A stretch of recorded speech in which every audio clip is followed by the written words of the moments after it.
Hello दोस्तों, मैं हूं Mitali Khandelwal. Welcome to TCN, जहां हर चैप्टर समझ आता है। तो आज हम शुरू करने वाले हैं क्लास 10 के सबसे मुश्किल टॉपिक दैट इज ट्रिग्नोमेट्री से। पर अब डरने की कोई बात नहीं है, क्योंकि अब से ये चैप्टर मुश्किल नहीं मजेदार होने वाला है। तो पहला क्वेश्चन होता है कि ट्रिग्नोमेट्री है क्या। तो ट्रिग्नोमेट्री और कुछ नहीं है, एंगल और साइड के बीच का रिलेशनशिप है, प्रोवाइडेड दैट कि आप उसे एक राइट एंगल ट्रायंगल पे लगा रहे हैं। मतलब ट्रिग्नोमेट्री कहाँ अप्लाई होती है? जहां पर ट्रायंगल में कम से कम एक 90 डिग्री का एंगल होना चाहिए, है ना। अब आगे बात करते हैं कि ट्रिग्नोमेट्री अप्लाई कैसे करेंगे और इसके प्रैक्टिकल यूजेस क्या क्या होंगे। सो फॉर एग्जाम्पल, आप टावर चौक पे खड़े हैं। अब आपको टावर की हाइट पता करनी है, तो आपको क्या करना होगा? आपको जिस पोजीशन पे आप खड़े हैं वहां से टावर की डिस्टेंस मेजर करना है और एक सही एंगल बनाना है। अगर आप ये दो चीज कर पाए तो आप बिना टावर की हाइट नापे कैलकुलेट करके टावर की हाइट बता सकते हैं। तो है ना ये मैजिकल थिंग। अब आप सोच के देखो, जैसे आपने टावर की हाइट निकाली है, आप बड़ी से बड़ी बिल्डिंग की हाइट निकाल सकते हैं, आप स्टैच्यू ऑफ यूनिटी की हाइट निकाल सकते हैं, आप बुर्ज खलीफा तक की हाइट निकाल सकते हैं। तो है ना ट्रिग्नोमेट्री मजेदार। उसी के साथ साथ कुछ और केसेस भी हो सकते हैं। फॉर एग्जाम्पल कि आप किसी लाइट हाउस पे खड़े हैं, कोई शिप आपकी तरफ आ रहा है या कोई दो शिप्स आपकी तरफ आ रहे हैं।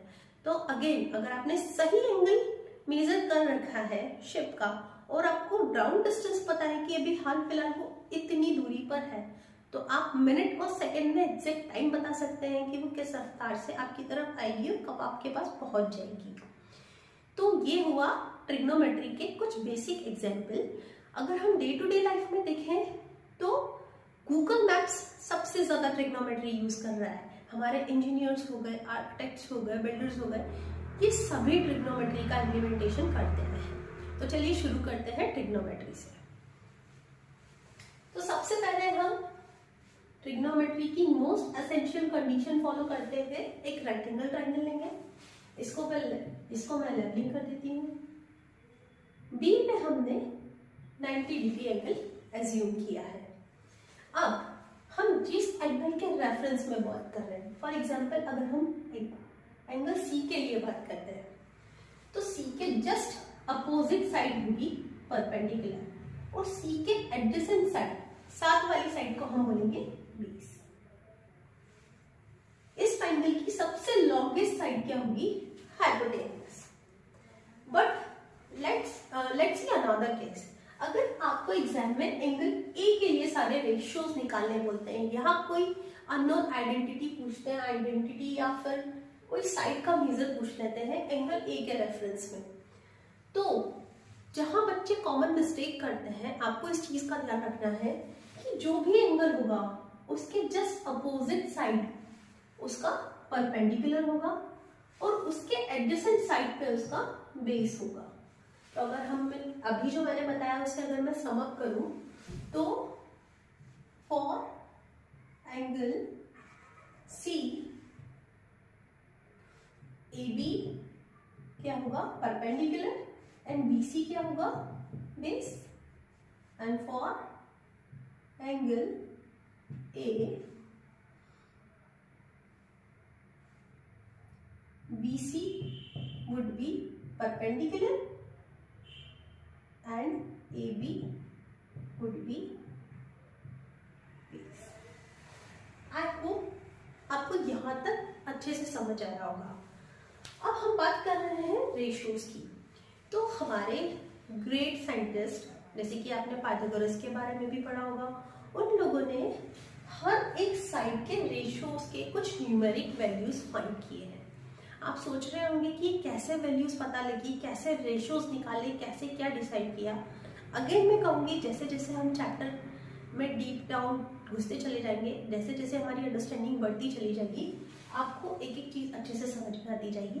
तो एज ऑफ नाउ हमारे पास 6 मैजिकल रेशियोज है। आप सोचो कि अगर आपको कोई मैजिक करना हो तो आपको कुछ इंस्ट्रूमेंट्स की तो जरूरत पड़ेगी ना। वैसे ये हमारे हथियार होने वाले हैं, वो है sine, cos, tan, cosec, sec and cot। तो ये 6 हथियार क्या है, अब हम वन बाय वन समझेंगे। तो फॉर एग्जाम्पल, अगर मैं इस राइट एंगल ट्रायंगल में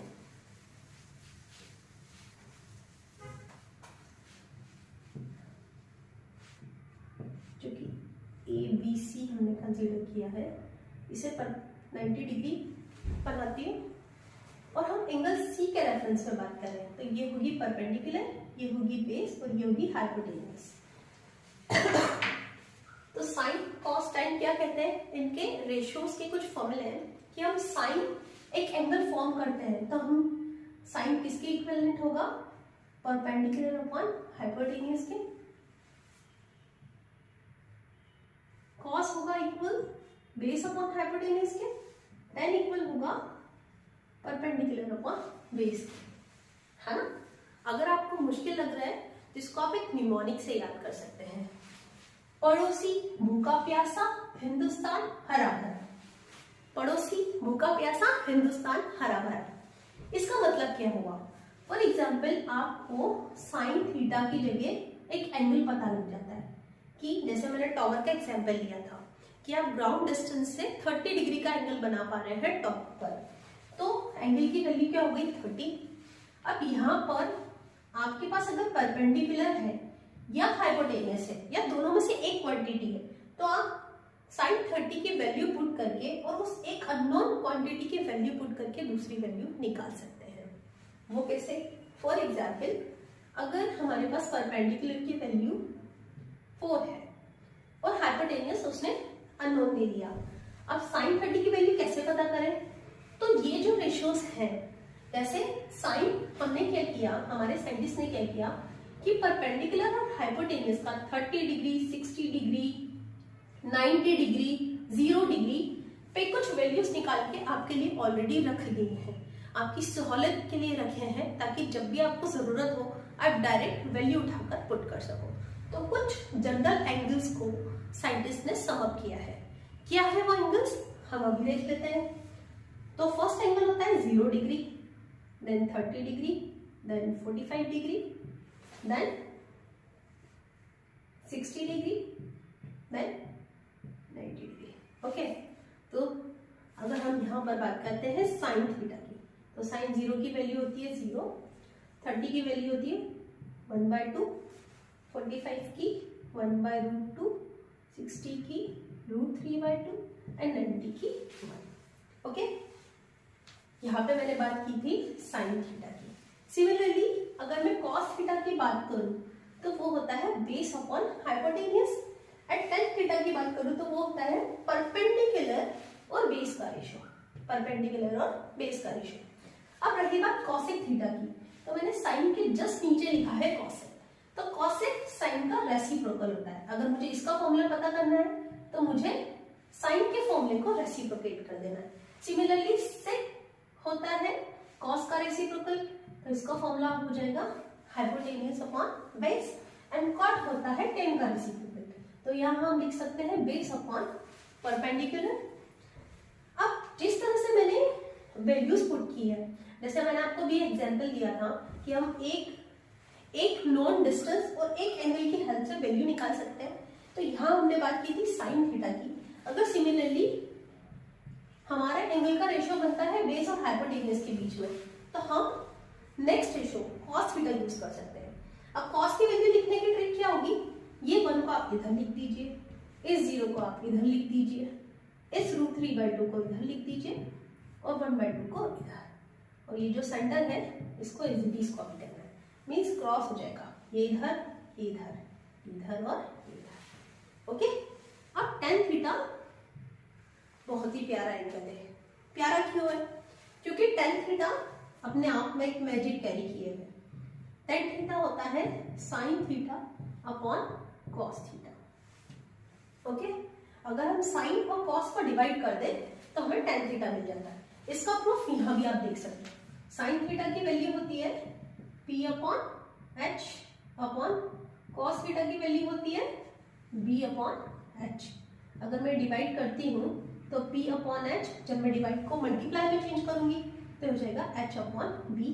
हाइपोटेनियस से हाइपोटेनियस कैंसिल होके हमारे पास बनता है P/V which is again tan theta. Okay, यही है प्रूफ हो रहा है। तो जब हम इन दोनों को डिवाइड करेंगे तो हमें tan थीटा मिलता चला जाएगा, और tan थीटा की अगर मैं 0 वैल्यू रखती हूँ, 0 डिग्री पे वैल्यू चेक करूंगी तो हो जाएगा 0 डिवाइड बाय 1। ओके, तो इसका आंसर क्या आएगा 0। जब मैं इन दोनों को डिवाइड करूंगी तो मुझे आंसर मिलेगा 1/√3। जब मैं इन दोनों को डिवाइड करूंगी तो मुझे मिलेगा आंसर 1।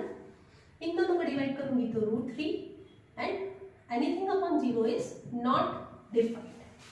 सिमिलरली अगर हमें cosec theta, sec theta, cot theta पता करना है तो हमें इन्हीं का रेसिप्रोकल करना होगा। जैसे कि हमने फॉर्मूले में रेसिप्रोकल किया, वैसे ही अगर आप टेबल में रेसिप्रोकल कर देंगे तो इनकी भी वैल्यू आ जाएगी।